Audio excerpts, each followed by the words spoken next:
Porque Salomão diz que é melhor o fim das coisas do que o início delas. Então, o fim tem que ser melhor do que o começo. Para isso, cara, eu tenho que andar muito vigilante em várias coisas. Porque tem várias coisas que pegam o ser humano. Dinheiro, sexo.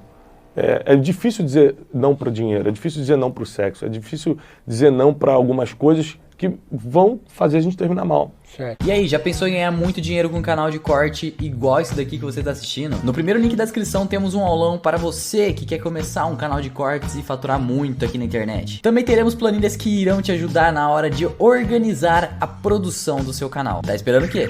Porque, cara, chegar... Dá a definição de final aí. Final, último dia da sua vida. Último dia da vida. Último dia da sua vida, por exemplo... Que é o passo pro início. Vou te contar a história do seu Tomé, que é o nome fictício. Já gostei da história. Pode falar, que já sei que vai ser lição boa. O seu Tomé, eu conto essa história verídica, a história verdadeira. Eu, claro que mudei o nome para poupar a família. O seu Tomé, cara, 40 anos servindo como diácono numa igreja, um cara muito trabalhador. 38 anos trabalhou na mesma empresa. Teve 2, 3 filhos muito bem-sucedidos, foi casado com a mesma mulher a vida toda. Se aposentou. Seu Tomé sempre foi assim, referência no bairro, nunca ganhou muito dinheiro, mas era referência ali no bairro por ser um homem muito correto, ajudava todo mundo, e era muito famoso no bairro que ele morava no Rio de Janeiro. Um bairro de subúrbio. E um dia ele foi no mercado fazer compras e encontrou com uma ex-colega de trabalho. E começou a conversar com ela, como é que tá, quanto tempo, e as crianças, tudo bem? Essa conversa no mercado virou um café, vamos tomar um café, vamos. E pela primeira vez na vida, o seu Tomé cometeu infelicidade e foi para um motel com essa moça. E o problema é que ele, quando estava tendo relação com ela, teve um infarto e morreu. Isso é uma história real. E a família teve que ir no motel tirar o corpo. Então o último dia da vida do seu Tomé foi um enterro com poucas pessoas, apesar dele ser bem conhecido no bairro. O último dia da vida da mulher ou dele? Não, do seu Tomé. O último dia da vida dele, que ele estava lá no caixão. Ah, ele que infartou, não foi ela? Ele infartou. Entendi. Ele infartou e morreu. Ele infartou e morreu. Certo. E o último dia da vida dele estava lá no caixão, todo mundo olhando para o caixão falando assim, olha lá o que acontece com o adúltero. Olha lá o que acontece com quem. Isso aí já devia estar com um esquema há muito tempo. Ou seja... Foi karma, foi... Uma coisa que o cara fez acabou com a vida toda que ele construiu.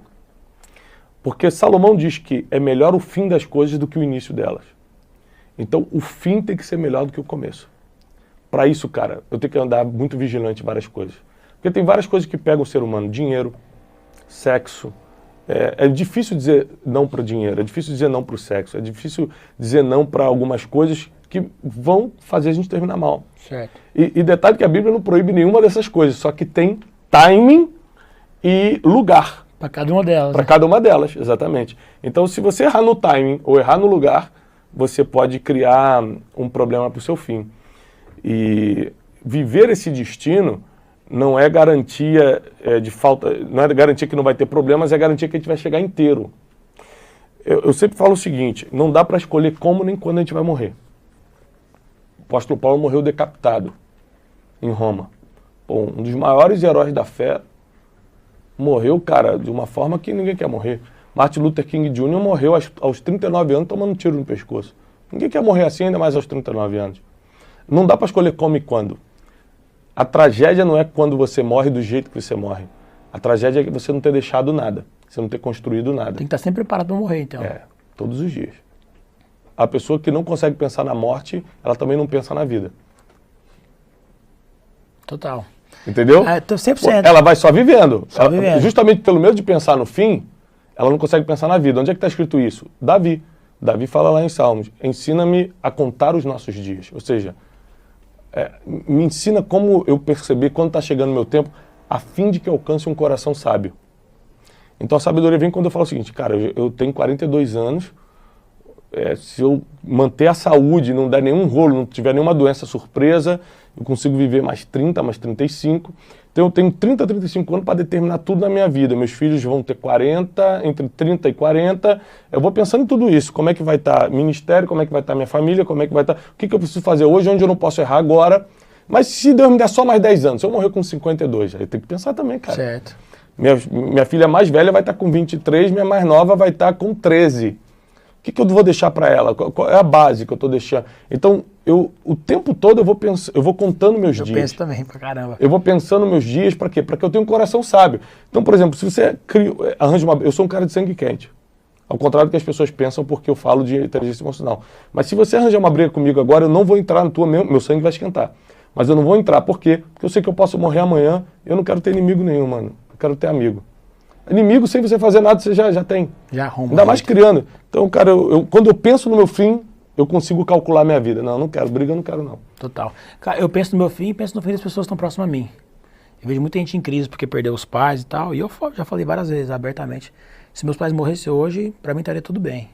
Não porque eu amo eles, mas primeiro porque eu quero que eu enterre meus pais. Eu não quero que meus pais me enterrem. Quando o pai enterra o filho, ele inverteu o ciclo natural. Pode até acontecer, mas no ideal. E segundo, porque eu sempre tenho isso na cabeça, que qualquer momento, ou qualquer dia posso perdê-los, isso vai sempre me puxar para ser um bom filho. Para ligar sempre, conversar sempre, trocar o máximo de energia que dentro da minha ponderação é necessário. Eu não vou voltar para casa dos meus pais porque um dia vai morrer, porque aí seria uma atitude idiota. Tenho que seguir minha vida. Mas também não vou ficar só trabalhando, vou ficar 6 meses sem ver meus pais, porque também seria outra atitude idiota, porque eles podem morrer no meio do caminho. Mas pensar na morte é muito bom.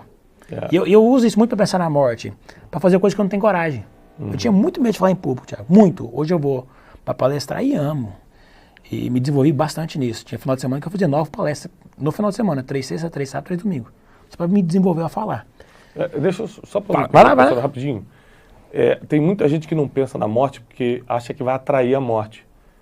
Mas a Bíblia não diz isso. A Bíblia diz que você atrai o que tem medo. Você não pode ter medo da morte. Pensar na morte não muda em nada. Só muda o teu nível de sabedoria, mas negativamente não muda em nada. Ter medo da morte está lá em Jó. A Bíblia diz que aquilo que eu temia mais me sobreveio. Então você não pode ter medo da morte, mas pensar em morte não vai mudar em nada na sua vida. Ao contrário, vai aumentar a sua sabedoria. Vai ficar positivo, né? Vai ficar positivo. Total. Então, eu pensava muito isso, eu lembrei que ia falar. Eu pensava, tipo, daqui 100 anos, ninguém vai lembrar do que eu falei aqui no palco. Eu vou ter morrido.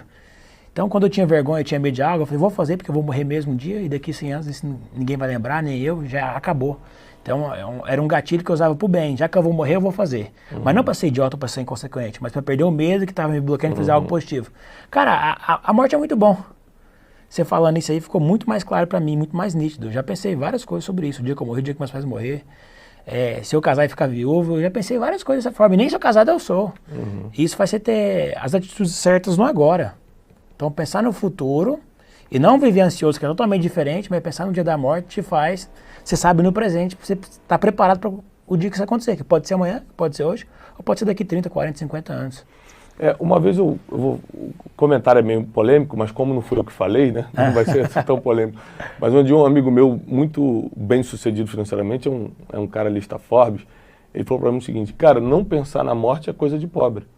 Porque um rico nunca foi surpreendido pela morte, né? Quando ele morreu, o testamento sempre estava preparado. Sempre estava preparado. Engraçado isso. Arrojo patrimonial para passar tudo pronto. Os bens para os filhos sem interceder, tá tudo pronto. Exatamente. E aí é polêmico, porque quando fala de rico e pobre, o pessoal fica assim, né? Mas como foi um bilionário que falou, ele falou assim, cara, quem não pensa na morte é o pobre. O rico está sempre pensando porque ele sabe que pode acontecer e ele precisa deixar as coisas organizadas. Muito dificilmente na história um rico foi surpreendido pela morte. E morreu, não tinha hold, não tinha testamento, não tinha... Todos têm. Total. Então, assim, existem sucessos na vida que te obrigam a pensar na morte. Eu sei de uma coisa, que muita gente está vivendo a vida como quer, a vida louca, porque não está pensando no último dia. Porque se pensasse, pararia agora o que está fazendo e começaria a viver em outro estilo, um outro tipo de vida. E outra coisa, todo mundo que está na vida louca está vivendo do resultado de alguém, porque resultado a vida louca não provoca, né? Então, ou herdeiro, ou está com dinheiro emprestado do pai, ou está com dinheiro emprestado do banco. Porque quem está construindo o futuro mesmo está trabalhando, está produzindo, está ajudando as pessoas a melhorarem de vida. Por que as pessoas têm tanto medo da morte, já que a gente só viu o ponto positivo até agora? É porque elas acreditam que é o fim, né? E porque elas se apegam muito ao que construíram. Essa foi a crise de Salomão em Eclesiastes. Salomão, quando escreve Eclesiastes, já está mais velho. E ele entra numa crise, naquela época não existia internet, não existia fotografia, não existia filmagem, então uma das crises dele é tudo que eu construí ninguém vai se lembrar. Que é o que eu pensava. Exatamente. É porque está escrito em Eclesiastes, ele falou tudo isso. Eu construí os maiores jardins. tomei para mim as melhores mulheres, tudo de melhor. A de Salomão falou, mas ninguém, isso tudo é vaidade, porque ninguém vai saber disso. Ele não sabia que 3.000 anos depois todo mundo saberia a história dele, entendeu? Hoje em dia, por causa da internet, você fala, cara, eu posso até morrer, mas minha mensagem fica. Mas já 3.000 anos atrás não dava para ter certeza disso. Então ele entra numa crise falsa. Ele começa a ter aquela crise de tudo é vaidade, porque ele não tem ideia que tudo que ele fez estava sendo registrado e foi contado por várias gerações. E ele acaba terminando mal, porque talvez ao contrário do pai dele, ele não pensou no dia da morte. O Davi pensava. E ao contrário de outras pessoas, Davi morreu velhinho, farto de dias, próspero, com sucessor. Tudo muito difícil, né? Você acertar em tudo. Davi, mesmo tendo errado no caminho, terminou bem. Salomão, em Eclesiastes, ele revela muita coisa. Ele fala o seguinte, eu me dediquei a estudar sabedoria e me dediquei à loucura. Tem uns 3 versículos que ele fala que se dedicou à loucura. E aqui, loucura, ele resolveu contrariar Deus em algumas coisas para ver o que... Cara, eu tenho de tudo, já saí com todas as mulheres, tenho todos os dinheiros, tenho tudo. Deixa eu ver se eu bater de frente com Deus, o que acontece comigo. E ele bateu em 2 coisas, na idolatria e na desobediência, né? Deus falou, você pode ter a mulher que for, mas não ame as mulheres estrangeiras. Sabe o que eu acho engraçado? Que a Bíblia não fala assim, ó, não tenha relações sexuais com as mulheres estrangeiras, fala assim, não ame. E aí termina a vida de Salomão falando assim, e Salomão amou as mulheres estrangeiras. Ou seja, justamente o que Deus pediu, ele foi lá e fez o contrário, porque em alguns versículos ele fala, vou me dedicar à vida louca, vou ver o que dá nisso aqui. Só que você nunca sabe quando vai partir, aí você vai partir justamente na loucura que está tentando.